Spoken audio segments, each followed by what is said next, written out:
All right, today is the day, and in fact, this year is going to be the year. We are going to do some New Year's resolutions just like everybody else. I'm no different. Like to get some things organized in my life, plan some things, try to make some great accomplishments when the new year rolls around. Seems like a good starting point. And we're no different here. We're going to jump in and try to get some monumental moves and accomplishments done on Arete. One of the things today we're going to look at is building an air intake plenum. It is just one item out of 10 that need to be done to be able to push that start button and get that engine running.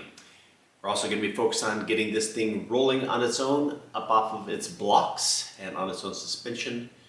But we're going to jump in, take a look at that air intake plenum today. So let's go take a look.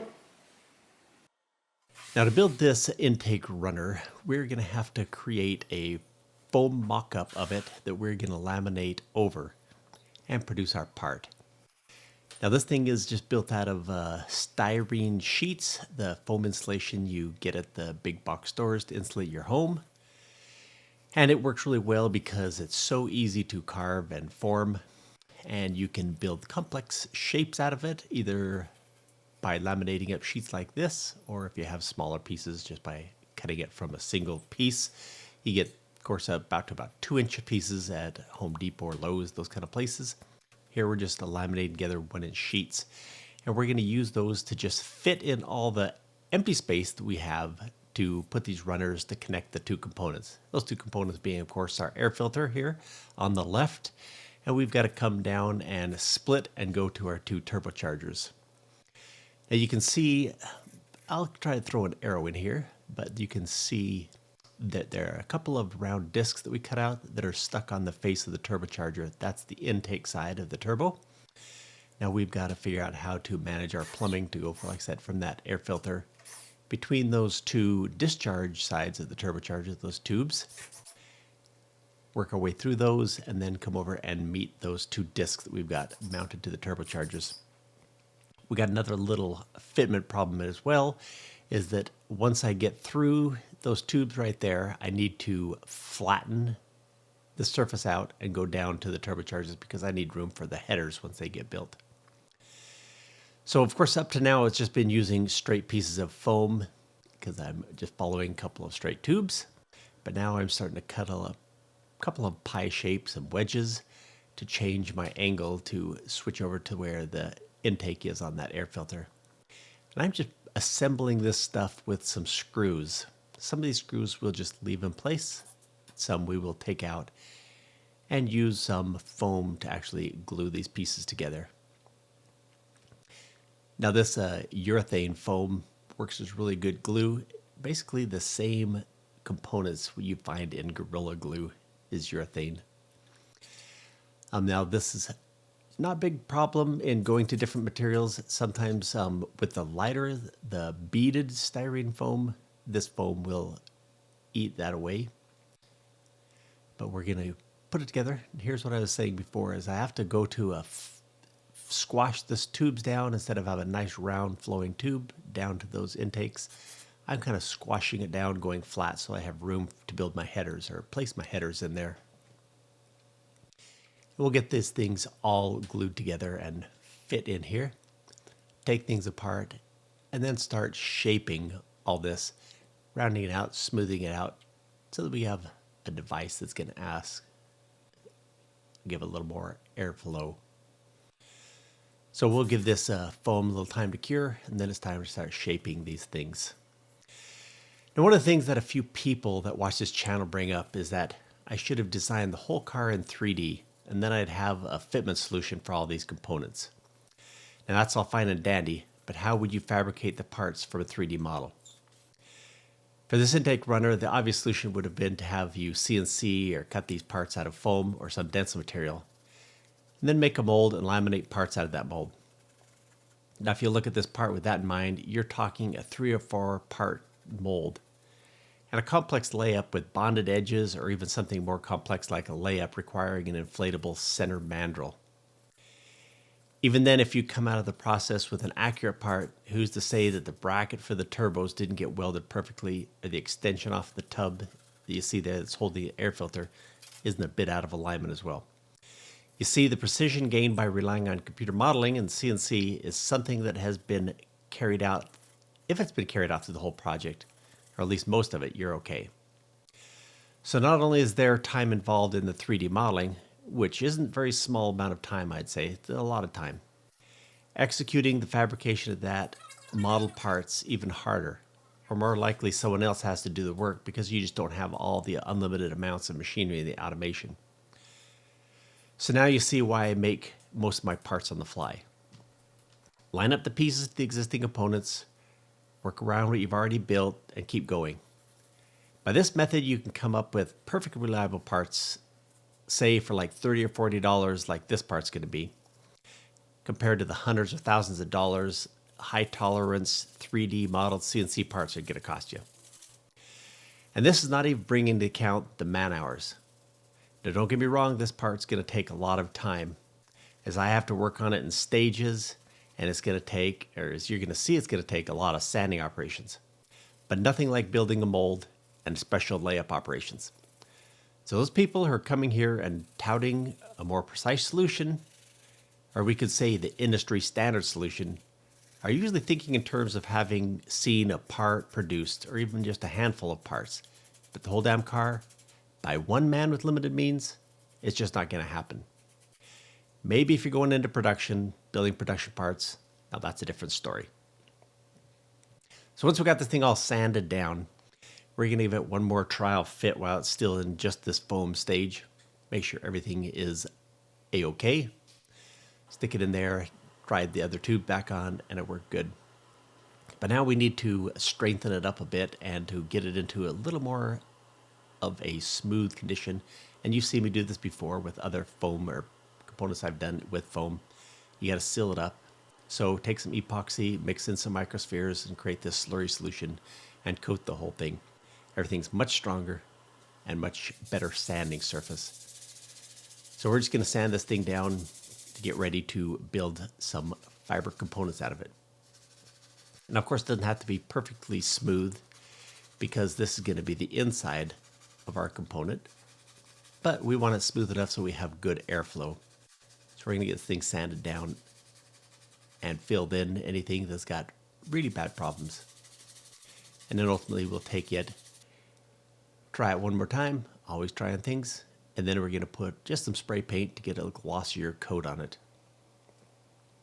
Once we have it all sealed, the paint's all dried, I'm going to put multiple layers of PVC releasing agent on it.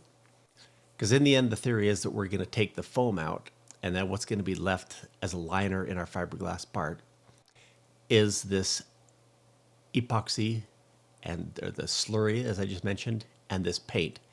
But because the PVA is water-based, we can also just fill this thing full of water, give it some time. That water will dissolve the PVA, and then all that layer of slurry and paint will just slide out as well. Now, PVA is dried. It's time to start building this part. And I'm just using a twill fabric that usually conforms pretty well around complex shapes. But even this part is a little too much for most fabrics. So we're just going to cut pleats in it and just keep working around using smaller pieces of fiberglass rather than large ones, which can get kind of hard to wrap and keep going. Small piece of fiberglass, some nips and tucks, and with the twill fabric, we'll get this thing wrapped around with 2 to 3 layers of a lighter weave fiberglass.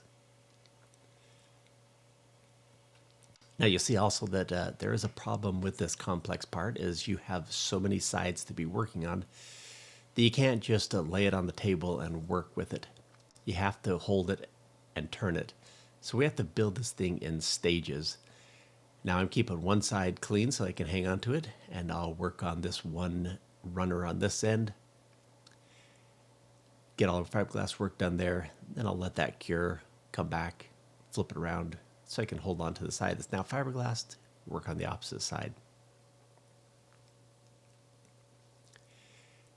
Layer after layer, keep this thing just building and building. Now that we have all of our layers on and they're all cured, We're going to do something that's just a stage to help us when we put our carbon fiber on the surface. And that is I'm going to mix up some resin with some calcium carbonate. This calcium I've got is, instead of the bright white that you can get for chalk lining, things like that, this has got some dark in it. And when you put resin with it, it turns black. And I'm going to coat this whole thing. It's going to be one more fill layer that allows me to sand, get a nice smooth surface, but it's also going to act as a backing to the carbon fiber. Now I might actually find a little thin spot when I put the carbon on, but instead of it showing through and showing the transparent glass, we're going to see black underneath. So we get that coating on, nice gloss black surface would be nice, but we're just going to also sand this thing down. I mentioned lots of sanding in this whole process. We'll sand down, get the high spots all down, but that's okay. Once you add some resin back onto this thing, it will turn back to glossy black. And like I said, it will be a good backdrop for our carbon fiber in case we have any thin spots. And as you can see, still kind of bumpy and lumpy, but that's okay because this whole thing is going to be really bumpy when we're done, when we start putting our carbon fiber on. As you can tell, of course, so many compound shapes into this thing. Takes a little hand sanding. Got to get your fingers right down in there to get some of this stuff done.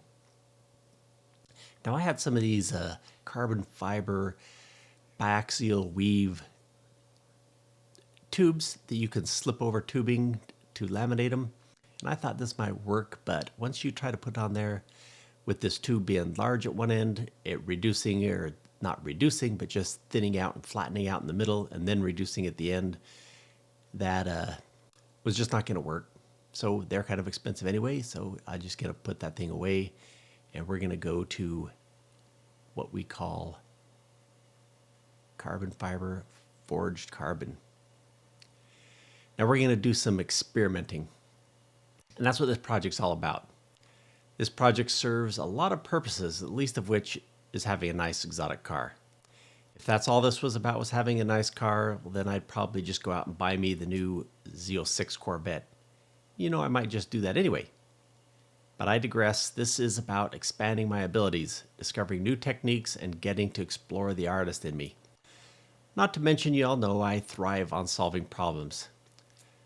So to solve the problem of doing an aesthetics carbon fiber skinning on this complex part, we're going to try forged carbon fiber skinning. Now, typically, I'm not one who likes things that are not what they are pretending to be, and covering a part with carbon fiber to make it look like it's carbon fiber is one of those things. But it's almost in that realm and almost out. So I'm just going to, since I have some small carbon scraps lying around anyway, it's not going to cost me anything. And I'm like most every other petrolhead out there, and I love the look of exposed carbon. And yes, the stone fascia on my house is fiction as well, but it looks great. So just like cultured stone on your house, a little fake or real carbon on a part that's not all carbon, I guess is okay in this industry. Now, usually forged carbon is done in a mold because you're after a flat surface. Well, you're always after a flat surface, smooth surface. But I just started putting the layer of carbon fiber in the cloth on as a base. Again, if that black that I put on in the resin didn't show through, that carbon weave would also show through. So I put that base on and then just started throwing a bunch of carbon that I chopped into strands on there. Saturated with resin, try to smooth it out the best you can. It does take quite a bit of resin, so this might be a little bit heavier part than would be typically. But we're going to sand this down as well. Now you can see I'm having to do this also in stages. Now I can hold on in the middle there. That part's been done. And you can see it's kind of all mottled and bumpy or looking. And when I put resin on, it actually looked kind of cool. It was kind of like I was going to say hand-hammered forged carbon fiber look. But as I added resin on later, the real cool hammered look kind of started going away. And so you'll have to tell me in the comments whether you think I should leave it as it is with a little bit of texture to it. Not as good as it was back here at this stage. Probably leaning more towards finishing this thing off with a few more layers of resin and sanding, getting it nice and smooth. But we've got 2 ends done, and this thing's going to take 3 ends. Like I said, I can hold on to the middle now, and we are getting that resin, that carbon fiber splashed on there. And with all 3 parts done, give it a good sanding, and now I'm putting a coat of just pure resin on. And you will notice that the resin, I have been tinting it throughout this process, been tinting it blue. So this forged carbon fiber look is also going to have a blue tint to it to go along with our theme throughout the whole car. Blue and orange. But we're just going to have blue on the carbon fiber rather than trying to put orange into that look.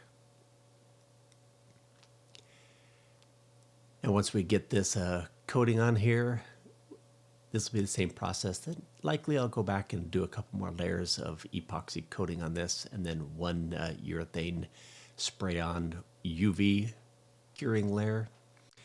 But we have to do some other work to it after we get the foam out. And that's what we're going to move into now. Once we have this thing painted and cured, time to get the foam out. Now to start with, we're going to just gouge out the foam in each of these ends, just so I have some place to pour acetone. Now, styrene foam does not like acetone. You pour it on there, and it is just like the blood of an alien that eats through the deck of your spaceship. A little acetone will take out a lot of styrofoam. We'll gouge out as much foam as we can, like I say, just to create a little area to capture a little acetone. And then we're going to take this thing over to the trash can, so all the crud that's going to come out of here, we have a place to dump it. Now, if you remember, there's not just styrene foam in here. There's also a little urethane foam, that expanding foam. And there's that acetone going in. You can see it almost looks like it starts boiling. It starts eating away at that stuff so quickly. And it'll go down and eat away the styrofoam really well. But we do have some other things in there. We have some screws and some urethane foam. And that stuff's just going to take a little bit of work to get a screwdriver in there. I've got, didn't show in this video, but I have a couple of curved pair of pliers that were able to go around some of these bends, reach in there and grab the screws that were holding foam together. And you can almost just start shaking it too and getting some of that stuff out. But some of the urethane foam and styrene mixes, so the urethane foam doesn't get eaten away as well, and just it all becomes kind of a little bit of a gooey blobs in there. Dig all that out.